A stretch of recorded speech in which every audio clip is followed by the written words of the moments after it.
On to today's panel. So our topic today is building firmware teams in a modern era. Carrie, would you like to introduce the topic? Yeah. Hi, I'm Carrie. I guess a lot has changed in the firmware world. At one point, firmware would have been like the crustiest aerospace engineer in the corner of the shop with I don't know, the plaid flannel that didn't want to be Was bought. that you? No, it's not plaid flannel. The plaid flannel is Noah today. But that's like not at all representative of what embedded or firmware would be today. The baseline for hardware has moved a lot from like the tiniest PIC you can find. At this point, it's like hard to justify why you're not running a Linux on whatever your product is. But because the baseline has moved up and it's a lot easier to add connectivity, that means that firmware probably actually isn't just firmware. Firmware is probably actually like, oh, some backend and some cloud infrastructure, and maybe you need CI and CD, and you probably need some networking experience, and it's going to have Wi-Fi and all these different things that get pulled in. And of course, if your processor has 100x the power, then it's not like it has the same feature set. You get more features, and more features probably pulled into firmware and software and out of hardware, which is even more work that needs to be done in the firmware and software realm. But this is an exciting opportunity to not have to pull in like the crustiest electrical engineer you can find to write firmware, because now that everything is more modern, software modern, that means that the bar is, I don't want to say the bar is lower, the world is more wide open, maybe more default inclusive, sort of. It's easier to pull in more people who maybe traditionally would have been interested in writing firmware, but wouldn't have had the domain knowledge and would have been scared away from exploring it on their own or for applying to a job like that. Which is a whole new exciting candidate pool. So it's a wonderful new world of MIPS and Wi-Fi connectivity. Amazing, thank you, Carrie. Yeah, so today we're just going to be talking about how do you build such a team to address like these more complicated connected devices that we see today. So first off, just going to do a quick round of introductions. So Tyler, if you could go ahead and introduce yourself. Yep, I'm Tyler. I've been a firmware engineer, I think, for like 7 or 8 years, starting my career at Pebble, the smartwatch company, moving to Fitbit. I worked with Noah for a bit, and then now I'm one of the co-founders of Mimfault, where we're building developer tools for hardware devices. And I think that about covers it. Awesome. Carrie, could you introduce yourself? Yeah, I'm Carrie. I'm the Director of Device Software at Span, which we'll talk about what that actually means at some point. I've been doing firmware for a bit more than 10 years. First at companies decreasing size. So first at one of the big companies working on consumer electronics, then consulting, and then at what was at the time a tiny one-room startup called Span, which is now a larger thing where I run the team that writes all the firmware for the hardware devices. Awesome. And Philip, could you introduce yourself? Hi, everyone. I'm Philip. I'm the founder of Embedded Artistry. We do consulting and training for embedded systems teams. I've been building embedded systems for 13 years now. I've worked with dozens and dozens of companies, both big and small. And, one of our more popular consulting services is helping our clients define a team building strategy and put in place a standardized hiring process, and helping them come up with an interviewing strategy and things along those lines. Great, thanks everyone. And we'll be providing information about our panelists at the end of the presentation today. So if you want to go and check out all the cool things they're doing, you'll have access to that. Okay, so to start things off, we're gonna begin with a group question. So today, the current state of team makeups at hardware companies is, comprised of a variety of different engineers. So, what does that look like? And to follow on, what does the ideal team makeup look like for such a complicated device? So yeah, I'll kick it off, I guess. Oh, go ahead. Go ahead. Sorry. No, please. No, Philip, I didn't mean to cut you off. Go for it. Consulting all around, I see a lot of teams, and I would say, there's still a big percentage of companies where their firmware is being written by electrical engineers or people with that kind of background, right, rather than coming from more of a software oriented background. I think universally, like every company I've ever talked to just can't seem to get enough embedded software developers to do the work that they want to do. It just is an ongoing challenge. But something else that I'm seeing that hits on what Carrie opened us with is I'm running into a lot more teams now that have people who are writing firmware that don't have any low-level programming or electrical background at all, right? One of my clients, the main developer has a machine learning background and does like web development and application development more than firmware development, but he's done all of the firmware for their product, and that's no small feat. But I think that a lot of the advances in the industry have really made that a lot easier, and I'm seeing more and more of that now. Do you think they're able to write, like web developers and the machine learning engineer, do you think they're able to write more firmware successfully because the vendors have abstracted away all the hard stuff? Is it actually easier? Are they using a platform that kind of does it all for them? I'm actually curious, like, how did that actually work out? I think, Zephyr, as much as it frustrates me because of how overwhelming it can be, I think Zephyr's made great strides in making firmware development much more accessible to general software developers. A lot of that stuff is taken care of for you.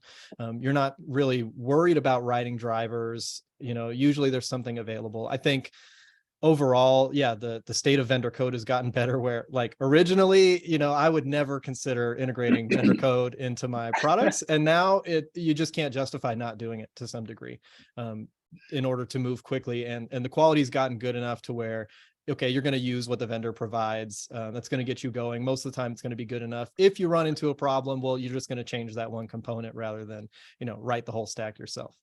So I think that kind of thing has made it a lot easier. You're not doing the driver development. You're not necessarily dealing with processor registers. You're working with these well-defined interfaces that let you do what you need to do. And, if you're working with frameworks in other ecosystems already, it's just the same thing.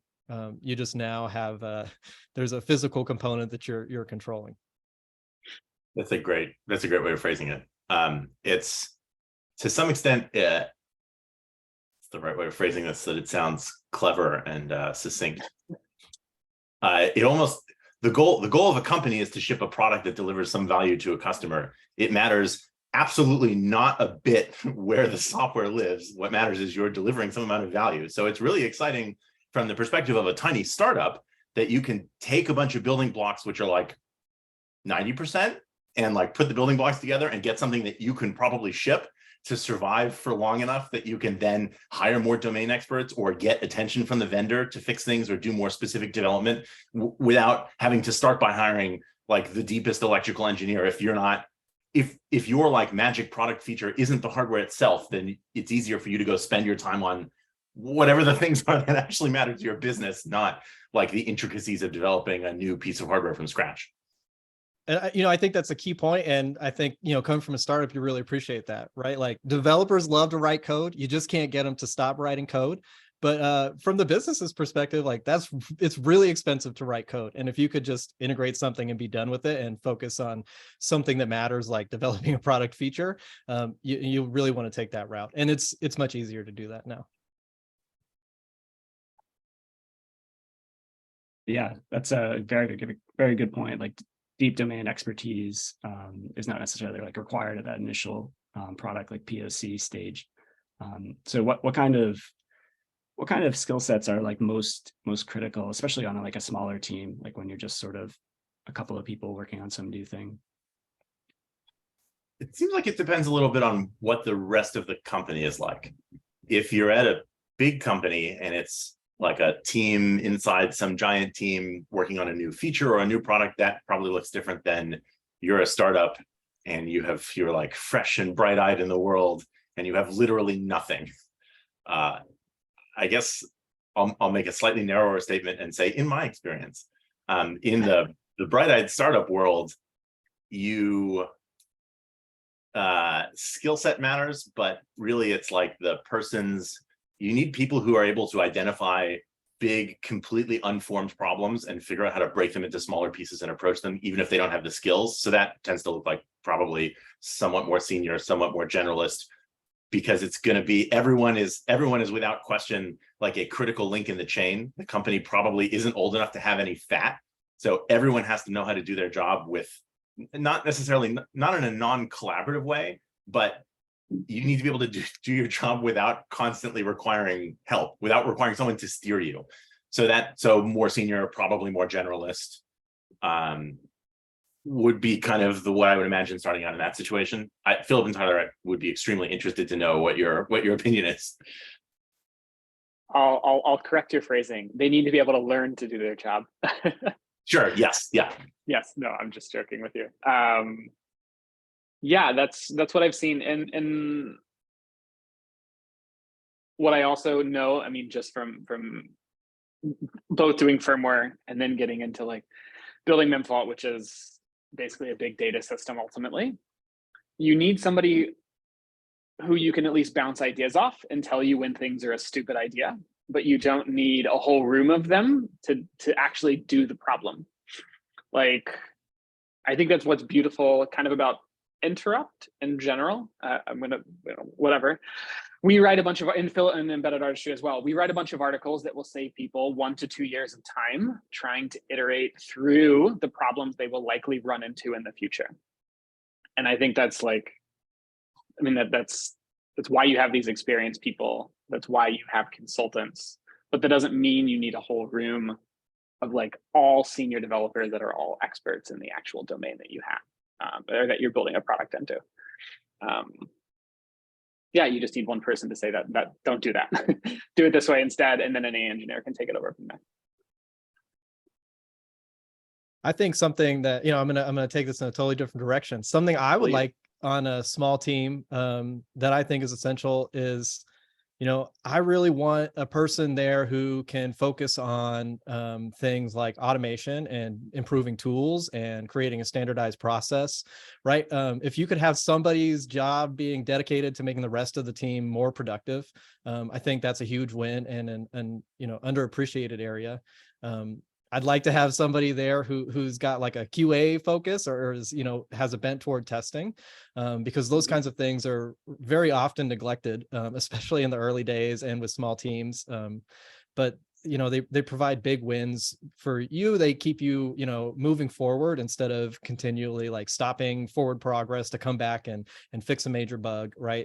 So I think things like that are really important to have, in addition to, you know, you need developers who can handle the core areas of development for your product that you're responsible for.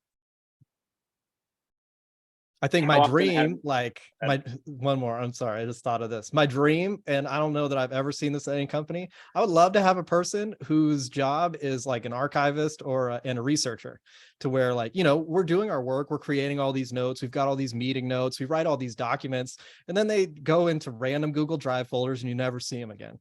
It would be really nice to have somebody to like collect all of that, to organize it, where I could say, I remember we had this problem somewhere in, you know, this period of time, and here's what it looked like. Could you find anything we have on that so I could refer back to it, rather than, you know, it's in the void and I'm never going to think of it again? Or you're in a meeting and they're kind of like, hey, you don't need to recreate this process because we already documented this process a year ago, right? I think something like that would be useful. Although I don't know, you know, I've never seen a team do anything like that. You don't have your second hire on embedded artistry is an archivist? It's not, but I have considered it. Got it. Tech writer. I'm not there yet to employ people full time. That would be a good mark of success for me. Yeah, all that documentation that teams produce. But I think, you know, it's very important to have these like reproducible processes, even within small teams, so valuable. Then there's no surprises, right, as things are flowing along during your product development. Yeah, they're great guardrails, right? To make sure you don't really make a mistake. Like when I go bowling, those bumpers, you know, they make so much easier. So another thing I wanted to touch on a little bit is sort of, you know, what do we see today as the team makeup in, you know, small to medium, sort of like hardware development or product development firms? I see, you know, usually there's, in a really small team, what I'll see is like there's a mechanical engineer, there's an electrical engineer. Maybe that person writes a little bit of firmware, maybe not. There will be often an embedded developer if the company can find somebody. And then usually there's, some other person I'll describe as generalist, just because it depends on the product you're building, right? Do you have an application developer who's working on the applications, or is your product using a web front end? Then you're probably going to have more of like a back end web oriented kind of person. But there will be somebody who has a bit more flexibility and kind of handles those larger portions of the systems architecture, versus just like somebody who's focused on working on the firmware.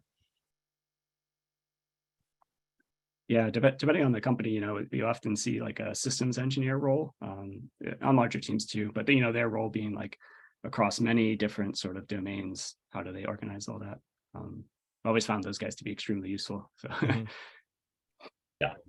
Yeah, that's definitely, hopefully this doesn't come across as too much content marketing for Span. Definitely where we've sort of ended up is like an inverted pyramid shape where we have like a few mechanical engineers and a few electrical engineers who are extremely skilled, and then a lot of firmware engineers and a lot of software engineers on top of it, including like cloud and backend and mobile and all these different things, and then a whole, systems and all that stuff.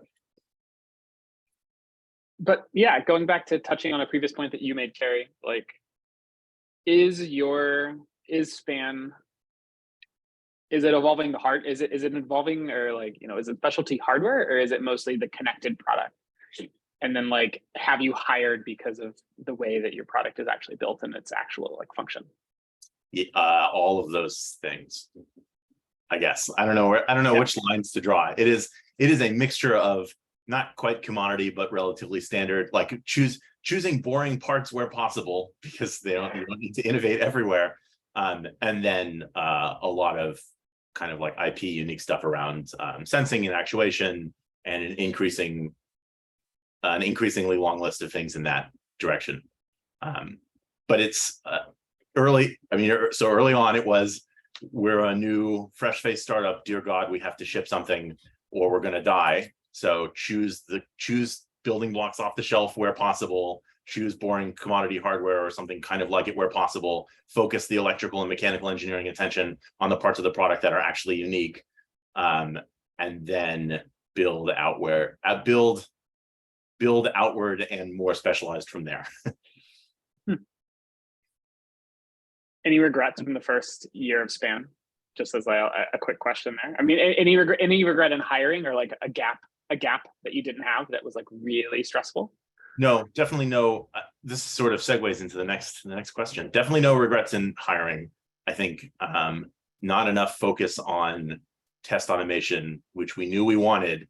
Jira ticket number 4 or something out of thousands is test automation.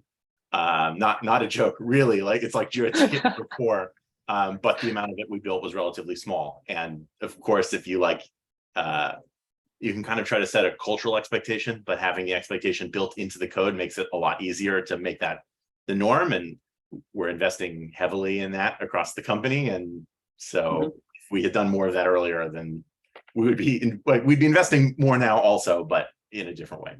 That's why they're on my early hire dream team. Yeah. Amazing. I love that, Carrie. Great. So yeah, that covers what we wanted to talk about as far as like team makeup or structure that we see today, and where things are trending, and where we like to be. Next up, we're going to do a couple of individual questions for the panelists. So starting with you, Philip, given those skill sets and makeup of the team that you may have, how do you go about choosing to build internally or buy externally various requirements? Well, I think Carrie touched on this a little bit, but I'll expand on his answer, because I think, talking to firmware engineers and any engineer or developer about building versus buying is always fun, because, we like to build things. So any excuse that we have to build something, we're going to take it, like, even if it doesn't make sense, right? But the right way to think about it is from a business perspective. So, to the business, the biggest expense that they have is employees. So, as a business, I want to build whatever I'm building with the minimal number of people I can get away with. I want them to be fully utilized at all times, right? There's no downtime.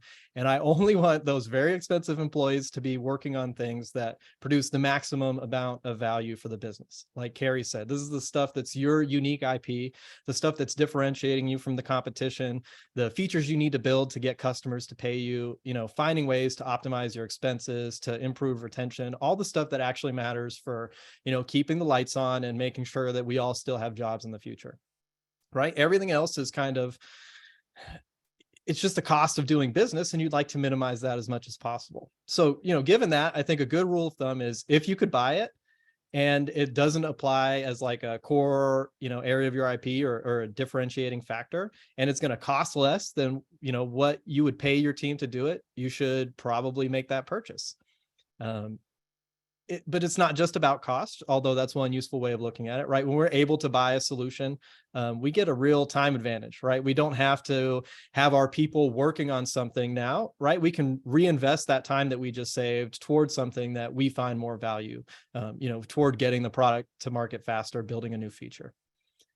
It's difficult to, as an engineer, right? If I have the capability to do something and I think I'm good at it, I'm naturally going to be predisposed to just doing that in-house. But, from the perspective of the business, that still could be a mistake, right? It might mean that, something that I could have easily outsourced or easily bought a solution for, even if it's inferior to something I'm going to produce, would have let me now work on something of a higher value, right? So if we're thinking about build versus buy, the whole, like, what's the most valuable thing the business could be focused on, it is sort of the like guiding light that we need to follow.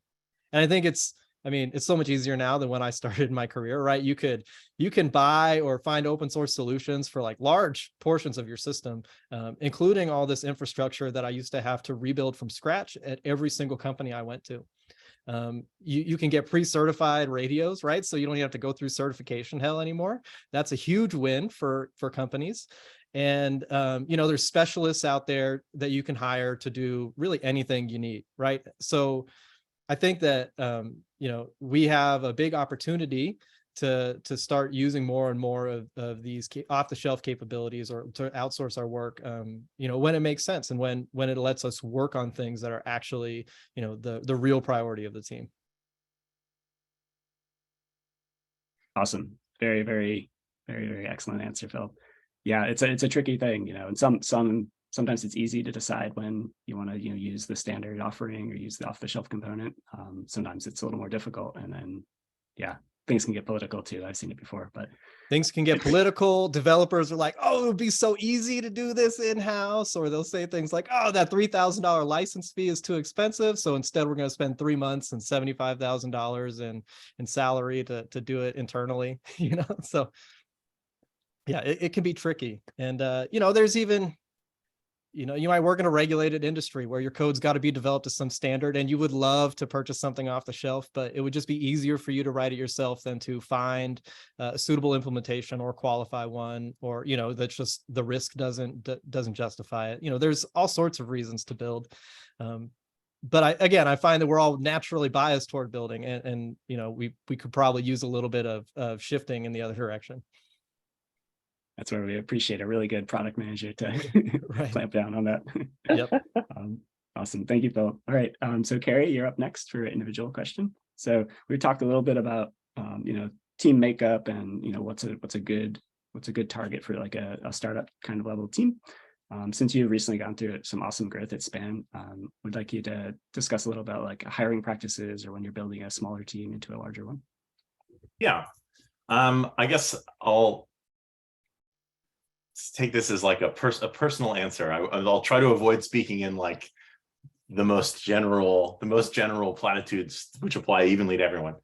I guess as with all things, I feel like it's important to start with some sort of goal or expectation about understanding of what the thing is you're trying to accomplish.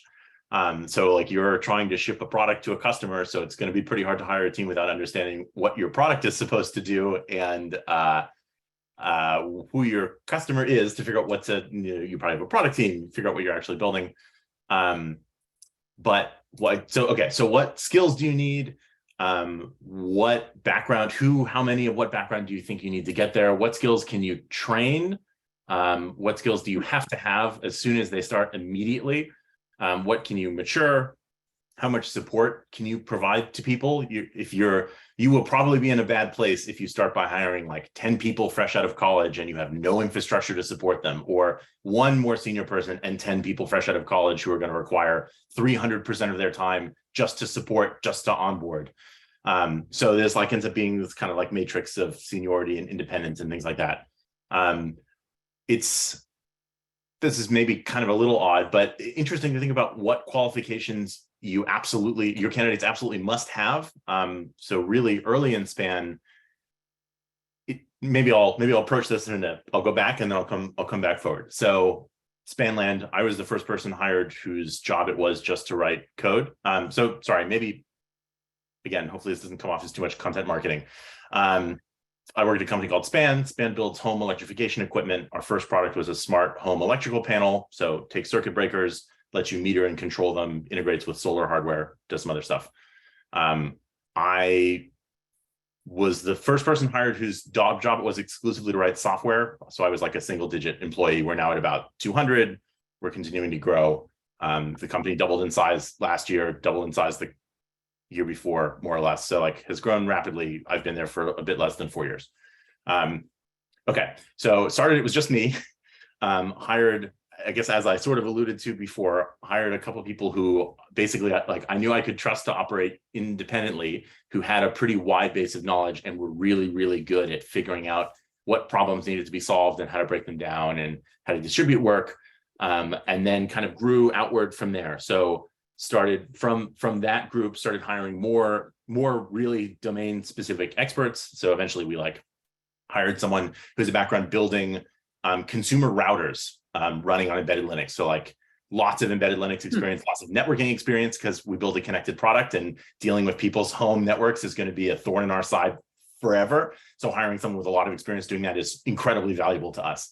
Hiring, people with more microcontroller experience at a lower level to start doing more like DSP high performance stuff. Anyway, so more senior generalists, more senior people who are less generalists and more specific, and then kind of building a little more junior from there to act as like a lever arm. So early on, the group, we needed to ship a product. There just weren't that many of us. We really couldn't sustain a huge amount of like kind of training and onboarding overhead. So starting with people who are more senior, who need less of that, and then progressively hiring people who are more junior, who are like really awesome engineers. They just don't have the domain knowledge yet, and we can train them and then use them as like a force multiplier for the people who do have the domain knowledge, who can then distribute that knowledge outward and train people.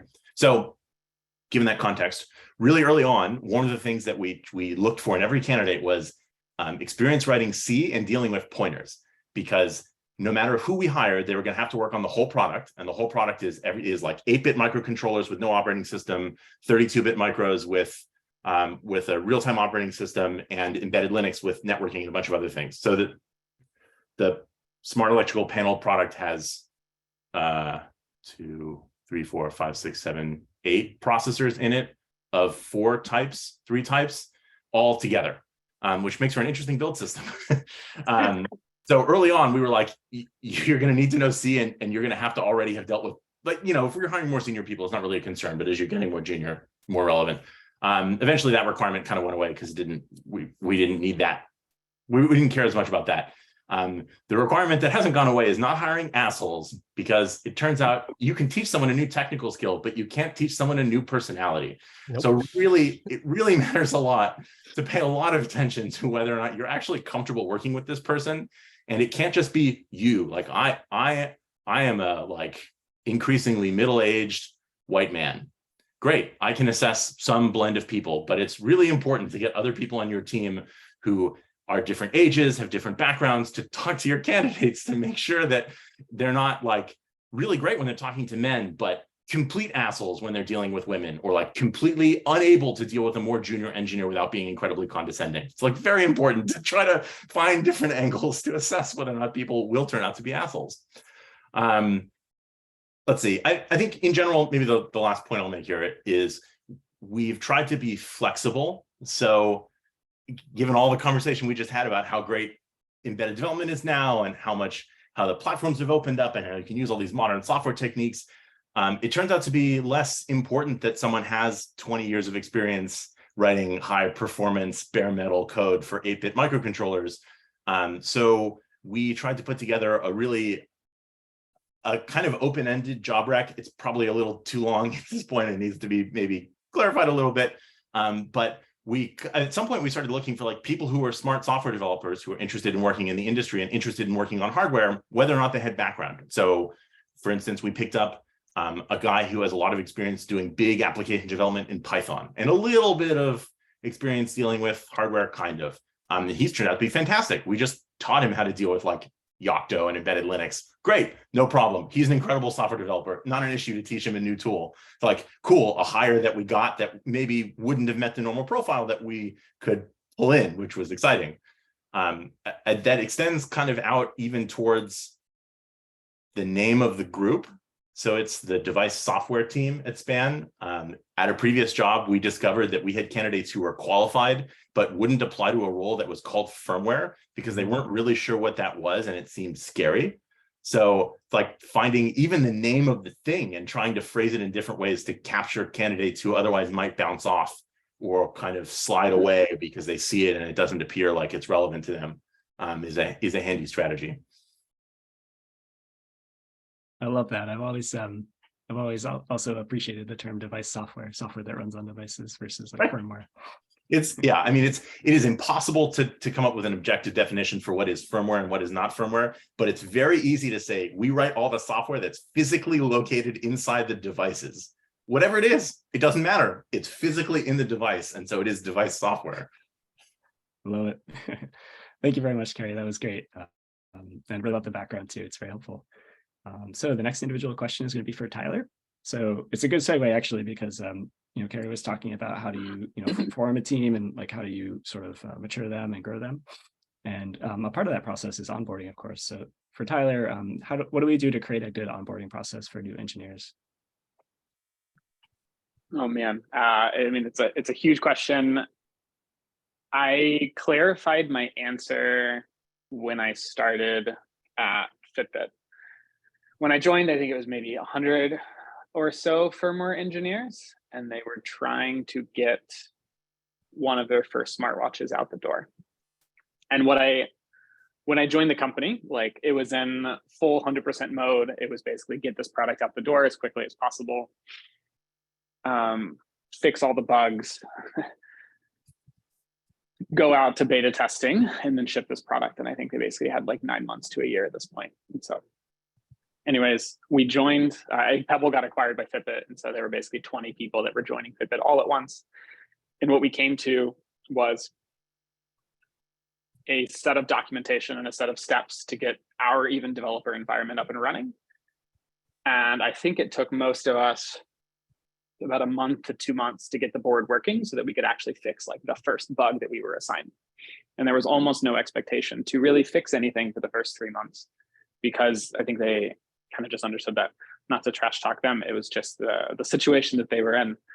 What a good onboarding process for me, what it became is I spent the next probably year or year and a half getting that onboarding process down to about a half of a day. And so you could hire an intern, and we hired interns and we hired new employees. We grew the team, I think by 2x while I was there. And so while time at there, I think it grew to 200 engineers. Most people who joined could get the boards and development boards running on their desk in a half of a day, get everything flashing, and fix a minimal bug. I think that is like #1 priority for onboarding process in general, is like get them to the point that they can actually do something. So the person who knows C and pointers can fix a bug in the code, because that's ultimately what you've hired them to do. Beyond that, it's training. It's actually understanding how the product works. But this is like true step-by-step instructions, getting something to work. And with that, I won't go on too much, but it is sheer documentation. It is cleaning up the documentation. It is making sure there's only one way to do things. There's no point in having, oh, this is the old way and this is the new way, unless you like have those devices in a closet and you need to bring them out in 4 years and flash them in the future, like throw the old documentation away and burn it. because if you switch compilers, you don't need to compile on the old compiler anymore. That was really important for cleaning up an onboarding process. People would find a document that was written a year ago and think that was the real one, and it was absolutely not. And so one of my first things was burn all the documentation to the ground and burn all the other ways that you could flash the board and debug the board and compile the firmware. Like, keep the one that worked and destroy the other 9. And that also touches on the point of use the same tools and use the same processes. If there are 4 ways to instrument make, or a few different ways to configure the project, or a few IDEs that people have set up to debug it, like, settle on one and make that the supported version, run that in CI. And if anyone else uses the unsupported versions, either 1, unsupport it, or 2, like, force it not to work. And so I definitely did the thing where it's like, oh, this command does not work anymore, please use this command, and like actually broke people's workflow. But I think these things are required to be done when you have 100 engineers. I think at 5 engineers, you can call a meeting and say, don't do this, these are the reasons. But when you have so many people across so many time zones and so many offices, it's really, really hard to get people all doing the same thing. Yeah, I think that's all I'm gonna ramble about this. This is onboarding. This is getting them to be productive. They can learn later, I think, and that's just through training and asking people and being curious, which I think you need people to be curious because they need to want to learn. But I think that can come after getting them to the point where they can be productive and fix a bug and see. Yeah, love that. Yeah, onboarding checklist, that's simple, that day 1 checklist, I think I just love it. I've worked at a couple of companies where that existed and a couple of companies where there was nothing like that. And it was like a dedicated engineer would hold your hand for like a week to get things up and running. That's no fun for anyone. So that's awesome. Even So that's lucky if you have a dedicated engineer. I've been at plenty of places where it's just like, welcome, good luck. What do I do? Here's your board. Right. How do I get to the repo? Why did the instructions for building this not work? That's more common in my experience. Yeah. Why did you hire that person? It's at that point. But yes. Amazing. All right. Just going to take a quick moment to remind folks, if you have any questions, please drop them in the Q&A, and we'll get to as many as we can. And I appreciate any questions that you are all asking. Okay. For our next group question, so this is going to be for all the panelists. So we've talked a little bit about firmware team, what are the different roles, skill sets, domain knowledge, et cetera, that we're looking at here in these types of teams. So how do you go about like hiring engineers that can solve these problems, or what do you do for continual learning or like training, especially with regard to like new technology, because we're in a industry that changes extremely rapidly. So yeah, what do you do in general about bringing in new experience or new domain knowledge or training internally? Like how does that process work? I think Kerry really touched on it well when he mentioned having a mix of experience levels, but making sure you structure those hires such that it's sustainable, right? You can't have just a bunch of new grads who have no experience if you don't have anybody to provide some structure and some of those guardrails, like in your bowling, to help that operate smoothly. But I think you need a mix of experience levels, because if all you've got is 20-year, crusty electrical engineering, firmware developer people, they have one perspective of approaching the problem, and that might not be the best perspective. You want someone like that because they've dealt with a lot of problems of specific categories and can really shortcut stuff. But if everybody has that one perspective, you're kind of fixed in your view, right? You get new blood in, you're getting new techniques. They're going to be familiar with new technologies that you just haven't had the time to look at yet, right? Their education was going to be different from yours, and different aspects of development were going to be emphasized. So it's important to get those new perspectives in, I think, and to be, open to it, to realize that you need it, right? You can't just be stuck in one way of doing things, because eventually you're going to fall behind. Everybody else is going to actually adapt and going to keep moving on.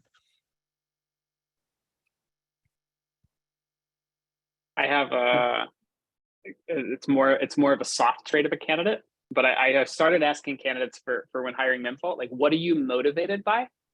And that's a really hard question to, I think, get to with people. But if you keep asking them, you'll eventually find their underlying motives. And I realized mine 4 years ago at Fitbit when I transitioned into the developer productivity team. It was like, I love unblocking developers and speeding up their workflow. And like Philip was saying with QA, you need somebody who's probably motivated by like making sure no bugs make it to production. And then they will then, and if it's testing, like make sure that all the systems are automated. This is kind of Noah, actually. Noah is truly driven to make sure that CI and CD can be the best possible thing. And if anything is manual or anything is broken in CI CD, like Noah, I think is truly motivated to at least fix these things and improve them. They will then figure out how to solve the problem and what to learn, and slowly morph themselves into that role. But that has been something that I've enjoyed watching and at least vetting for. We try to set this is feels like a weird soft answer. Try to set the expectation that everyone asks everyone questions, everyone provides help, everyone is going to learn things. Part of our code base is in Rust, which I think is actually an interesting tool for hiring because people see it, and almost no candidate, I think one out of, I don't know, the last 100 candidates I've looked at actually has Rust experience, but lots of people are interested in trying it.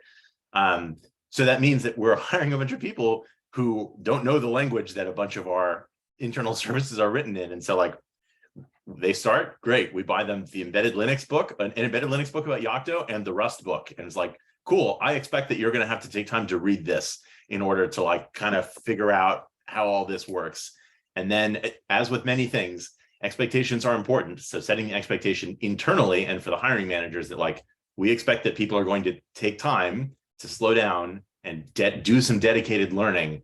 Do not staff someone who doesn't know Rust on a project with an immediate tight deadline involving Rust. Like that's not a good move. But do give them a Rust project and then expect that they're going to take the time to learn it. Yeah, I think going back to that business perspective I mentioned earlier, right, where the business wants employees to be like fully utilized and only working on valuable tasks. I think this is where like that perspective doesn't work, because certainly this is what businesses actually expect and what people often do. They just work 40 hours or more a week on developing for the product. And, there's no expectation or time made for training and learning and continual education. But, you want to invest in the employees you've hired to improve their efficiency and their skill set over time. It's satisfying as an engineer for me to be able to improve my skills rather than just like, I've got to have my nose to the grindstone and I can never let up, right? That'll break people and get them to leave very quickly. Yeah. And so I think making space like that and just expecting that up front is important, right? You can't hire somebody who knows everything, right? That's why so many roles go unfilled. They want a superhero who doesn't exist, and they don't make space to train that person or to let them develop the skills. And so you're kind of stuck when you do that. Yep.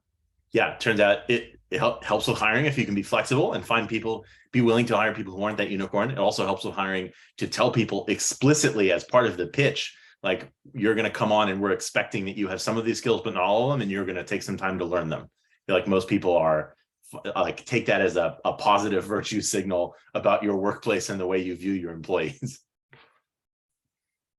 Yeah,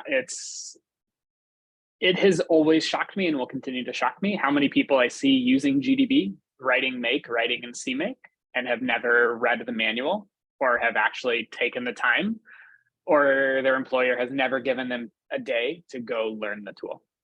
I think that was my maybe number one contribution to a previous company, was just like telling the employees, go read GDB, I'll take over your work for the day if anything comes up. And then they come back and they're like, oh my God, thank you so much. I've been doing this for 3 years. And like, I never knew that I could, the step command instead of just continue. I don't know. So many different things in GDB that everyone should know that don't. That's part of why I love. Go ahead. I was going to say that's part of why I love, the interrupt blog itself, because it produces this content that is just sort of a scattering of different topics that folks don't always take the time to look into. And it's difficult, but fostering that sort of attitude internally. I've worked at companies where folks would just be dropping into like the random Slack channel with links about, blog posts about new things or whatnot. It's really great. And I think that sort of culture, if you can manage to create it, helps like sustain that. So.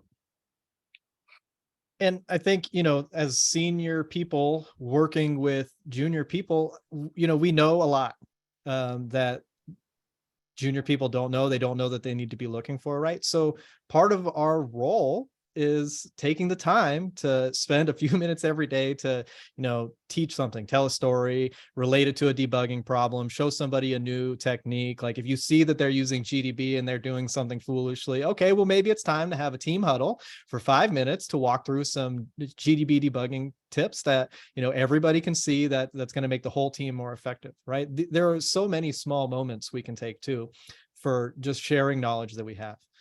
Writing blog posts is a great way for sharing knowledge. You could have internal memos that just get sent out to everybody. You can do brown bag lunches where your employer is going to pay for lunch and somebody's going to like give a talk on a technical topic they're interested in. You might have a paper or a book reading club. Like everybody's going to, maybe they get an hour a week to read a chapter and there's an hour a week to discuss it. And as a team, they try to brainstorm ideas like, okay, we read this chapter. What's one thing we could take and apply to our development to try it out and see if it improves things, right? It doesn't have to be big investments of time. It doesn't have to be entire days, although sometimes that's justified, right? There's so much time available for sharing knowledge that we're just not taking advantage of. My favorite thing to do is to, with their consent, sit behind an engineer and watch them for 15 minutes while they work. It's not necessarily pair programming, but it's like, ooh, like, why are you doing this again? Like, why, whatever. You should use this tool as a clipboard manager because you're going back and forth, copy pasting like 40 things. Anyways, one of my favorite techniques. The clipboard manager is great and not enough people use it. I agree with that. Seems to be the I'm an theme on these evangelist for webinars. that. But I think even Love like, making time for your developers to work with your QA team for a test automation engineer to like sit down with a developer while they're writing code and figure out how they're going to test things in advance, or, just getting people experience with different roles. We can build empathy. We get a little more understanding of what's going on the other side so we can work better together. You do it often enough. Now you have some cover, right? We all want to be able to take vacations and the company shouldn't shut down just because somebody needs to take a break, right? So I think, it's another great way is getting people to sit together for a little bit of time really is helpful too. Awesome. I love that. Such a great attitude around that whole thing. All right. So next up in our agenda, we're going to go through a few quick individual rapid fire questions. And then once that's done, we'll switch to questions from the audience. All right. So Carrie, you're in the hot seat first. So my question for you is, when you're starting a new project, what's like the first thing you want your engineers to have set up, like in terms of maybe development environment or like their capabilities? A debugger, an actual debugger. The first thing is like make it build and then make sure the debugger works, because the project configuration isn't complete unless you can also debug it. Love it. You mean like a step debugger, right? Yeah. Yes. Sorry. Yes. Yeah. And you can limp along way too long without ever reaching for that tool. Yeah. And that is just a foolish place to waste time. Awesome. I love it. Yeah, it's a crucial tool. All right, Philip, next one for you. When's the best time to set up CI/CD? All right, for me, that's my day one task. Every project I kick off, I start with a CI pipeline. At this point, I've got like a standardized build system and, all the tools are integrated already. But day one, I want things being, built and checked automatically end to end, even if my program is just like calls main and returns 0. That's fine. But that's what I want. It's truly your day one. It's truly my day one. Yeah. Wow. It'll be statically analyzed. I've got an empty test program, because if it's there, you're going to use it. Love it. Couldn't agree more. That was a bit of a leading question, but I had to ask. Well, thanks. Tyler, a bit more on the process sort of side of things. So at what stage in like as a firmware team is like growing, or embedded software team is growing, at what stage do you start moving away from like just pushing to main and switch to like more like a pull request review kind of process, or et cetera? Honestly, 2 engineers, I would say, like at max 3 engineers, because if you're one engineer, well, if I was the only engineer on a team, I'd probably still put it up in pull request form because, as Philip said, I have CI/CD set up in GitHub. And I would probably not want to always revert things when I break the build. And so you need to use the pull request form. But yeah, 2 engineers, you should always be reviewing code. There's no point in wasting time just like with silly mistakes or not agreeing on some sort of convention. Yeah, two engineers. Awesome, love it. Yeah, and 1 engineer, also a good good number. All right, thank you guys so much. That was great, and thanks for indulging my little rapid fire question series there. We're going to switch to some audience questions. So yeah, for the audience, if you have any questions that you haven't asked already, please drop them in the chat, and we'll get to as many as we can. All right, so starting out, excellent question here from the audience. So how do you best include and train interns or early career hires? And what's special about interns in terms of embedded or firmware development? I think you need to give interns and new hires real tasks, and the space to experiment and the space to fail, right? Like it's wrong to give a new hire, experienced or not, a thing that's critical and is going to like really break things if they get it wrong. Co-locating them with your team, making it easy to share knowledge, involving them in all the meetings, even if they don't need to really be there or don't understand everything that's going on, right? It's great exposure. You want to foster somebody's interest and share as much knowledge as you can. And part of that is just, by giving people challenges and letting, giving them the space to fail. Yeah, awesome. Definitely. An intern or a fresh grad are both like investment opportunities. The best outcome for an intern probably is that you ultimately hire them. Or rather, you train them enough and convince them that they like you, and then they choose to work for you. So that's all right. All the things that Phil just said. Yeah. I couldn't agree more. We have fantastic interns at Fitbit. It's really, really incredible. All right, one for you, Carrie. Someone's asking, do you have a mono repo for your 8 micros or separate repos? We have a mono repo. So this was an intentional choice we made really, really, really early for a specific reason. So, sorry, I have one sitting next to me and I'm staring at it to make sure I counted correctly. So everything that runs, so we currently have 2 products. We have an EV charger now, and then we have the panel. The panel is the thing with 8 micros. The EV charger is a functionally safe product with safety certification. So that has its own CI pipeline and testing and artifact signing process and everything that produces a signed artifact that we pull into the main build. The panel build is the single unit basically. So sorry, go all the way back. We chose to do a mono repo for the panel and all of its constituent pieces because we expect the panel to operate as a homogeneous system, not a heterogeneous system.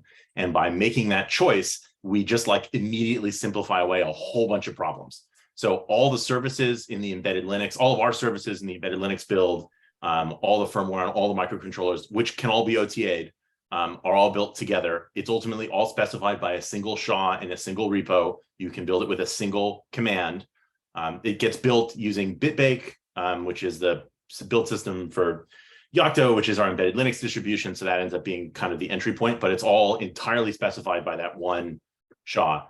But by choosing a homogeneous system, we get to not deal with things like protocol incompatibility because you're never running services or micros that were built at different times from different source. They're only ever built once all together. And that means when you test them, you know exactly what you're getting out. So the mono repo matches the mono repo enables that and then matches the system boundary. So the like API system boundary is the outside of that repo. No one in the outside world deals with anything inside that repo besides our defined API surface area. Full stop. That's it. No one in the cloud is like talking to a micro 3 layers deep. You're only ever dealing with basically the panel as a single unit, and that unit is defined by that repository. And I've done it the other way where it's heterogeneous, and managing the version correlations is truly hell. So, I definitely think that's the way to go. That was actually, incidentally, that was a thing that we invested a lot of effort in early on, was unifying. So it didn't start with one build process. It started with 3 build processes. And we spent a lot of time early on getting all those build processes dragged together into a single place so we can have a single build command. And that was absolutely worth the time. No question. You update the full system all at once? Yep. Yeah, sweet. Yeah.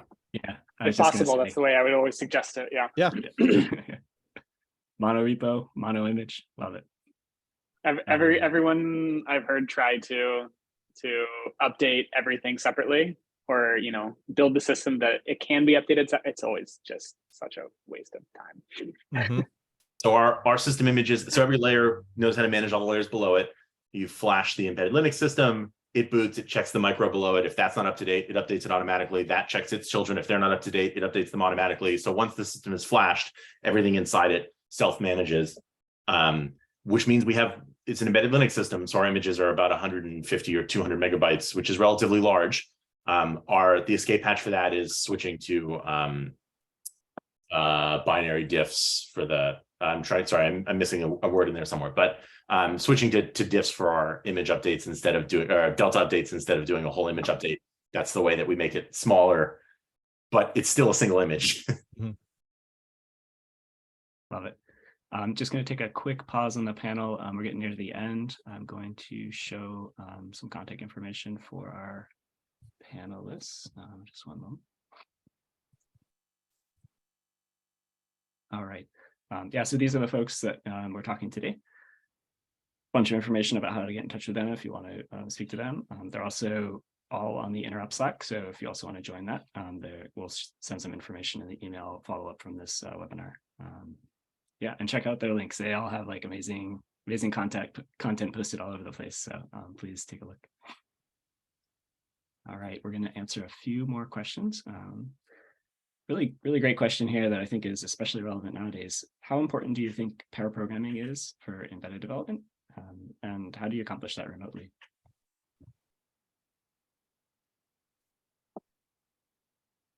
I feel like I don't go.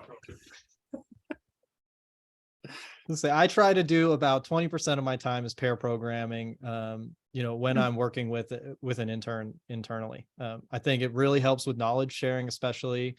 It's easier to communicate about problems when you're sitting together.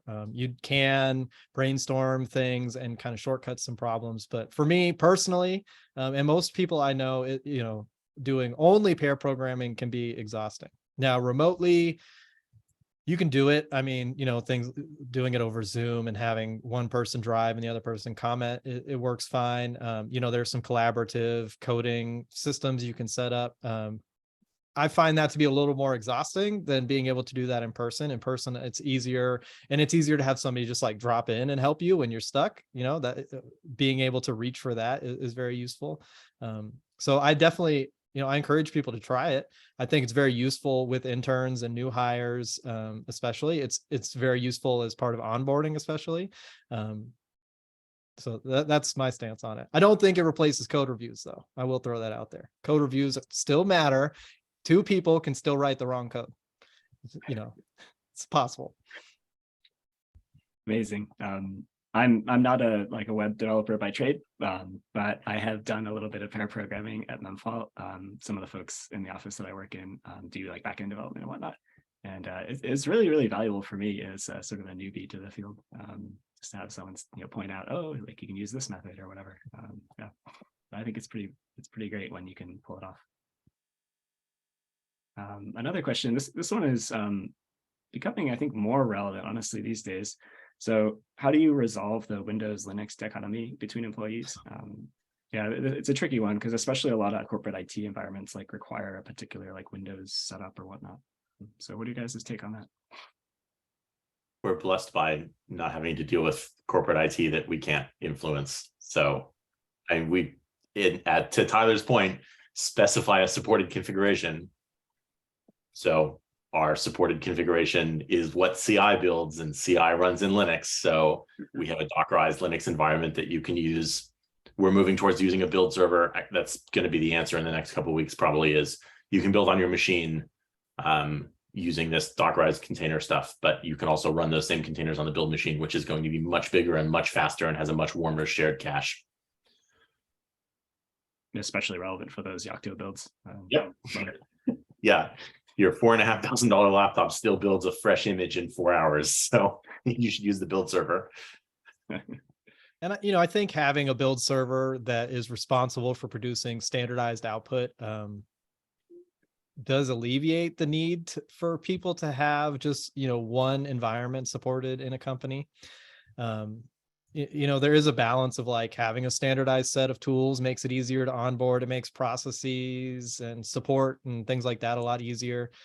At the other end, you want your people to be able to work in the way that they're most effective, right? If I'm really hamstringing somebody by forcing them to use an environment that it takes them 5 times as long, this is how I feel if I'm forced to use Windows nowadays. It's like, that's not necessarily beneficial either. But yeah, it's definitely a tricky problem and can really throw a wrench in trying to create, a cohesive working environment from the, the technical build infrastructure perspective. I think the standard environment is nice as a backstop. Like people can do whatever they want, but if they're having a lot of trouble and you run out of either desire or ability to help them, you can say like, sorry, install the standard config and let's have this conversation again. And then hopefully they can work however they want, but you at least have some backstop. Right. Yeah, great point. Another question here, sort of on the hiring side of things. What do you do to sell yourselves to candidates? Sell our companies, right? Like come work for us. Got it. Yeah. Just wanted to clarify.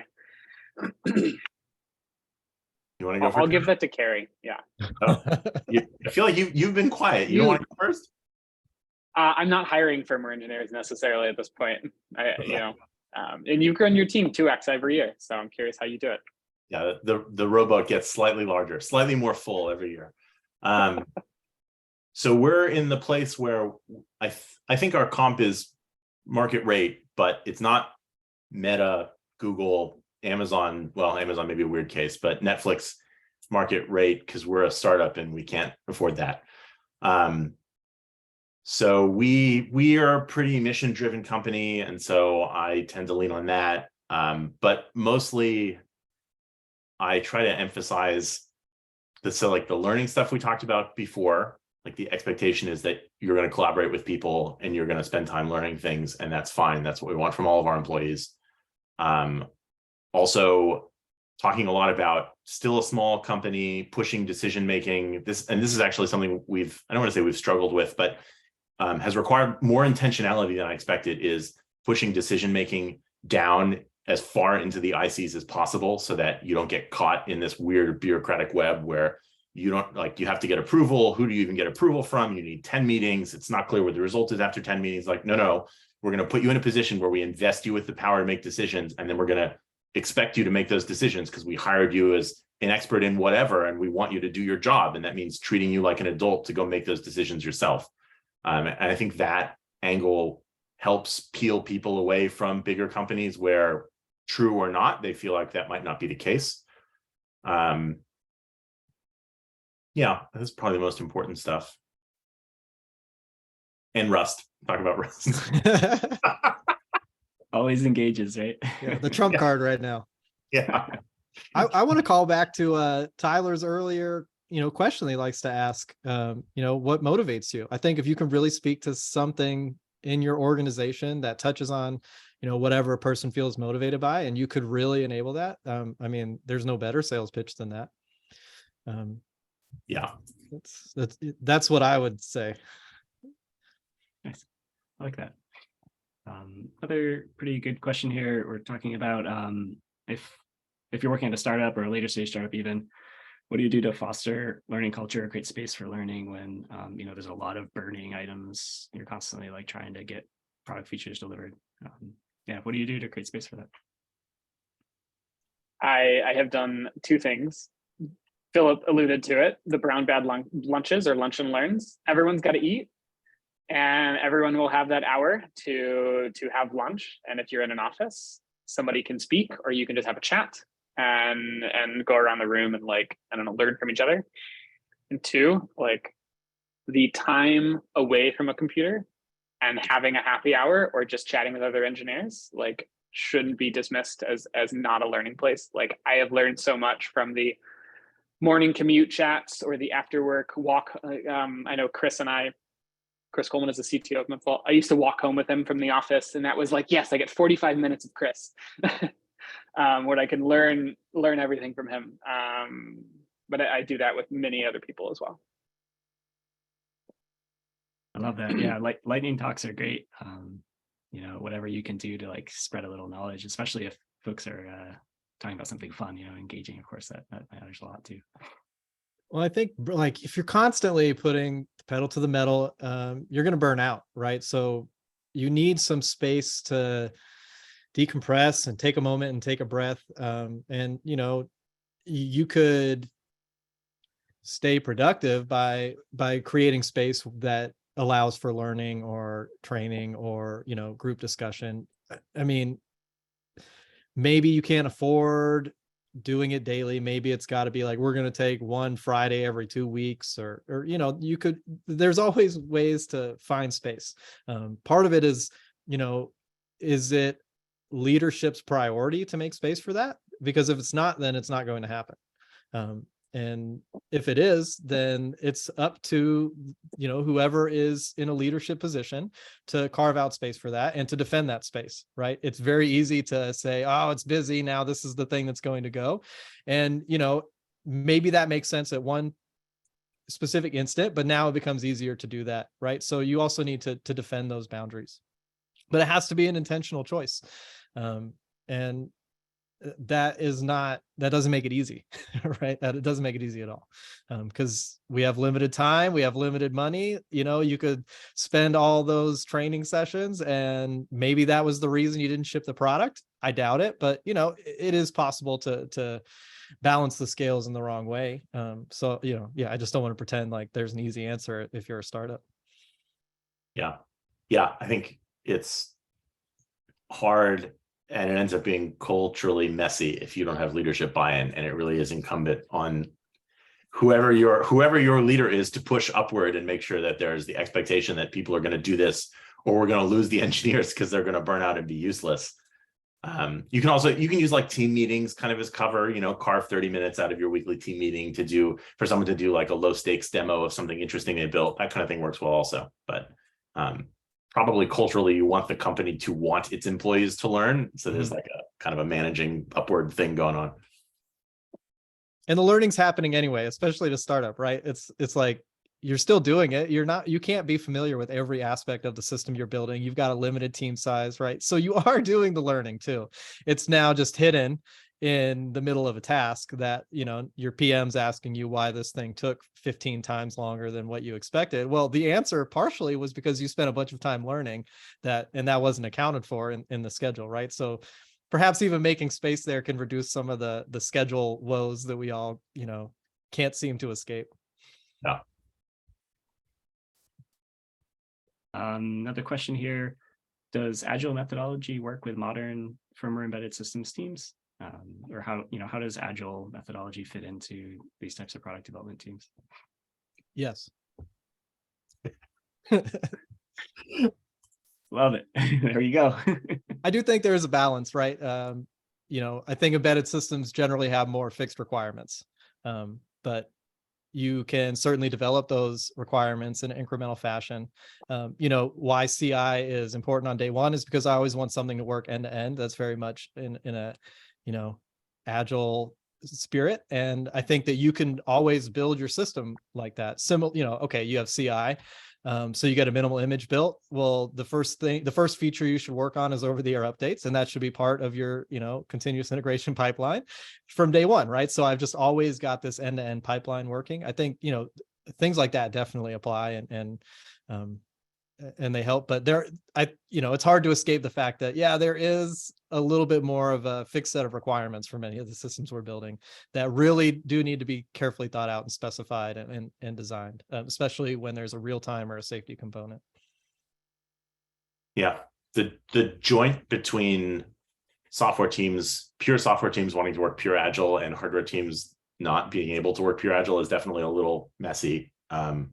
Something we have tried to do is we have kind of defined stage gates between different portions of the hardware development cycle. So including specific firmware milestones in those stage gates and making one of the relatively early milestones basically getting a feature working end to end. Because once you have at least one pipe laid from all the way in whatever the mobile app prototype is, all the way through the hardware, then it's easy to work in that way and incrementally have something end to end and incrementally add features to it, as opposed to not when it's the right way of phrasing this, so it doesn't sound scary. So you don't want to end up in a situation where you get to the end and discover no one has bothered to do an end-to-end test until you're integrating it on the last day and it's just going to work this first time. So it's nice to have a forcing function to make sure it happens early and then it happens often.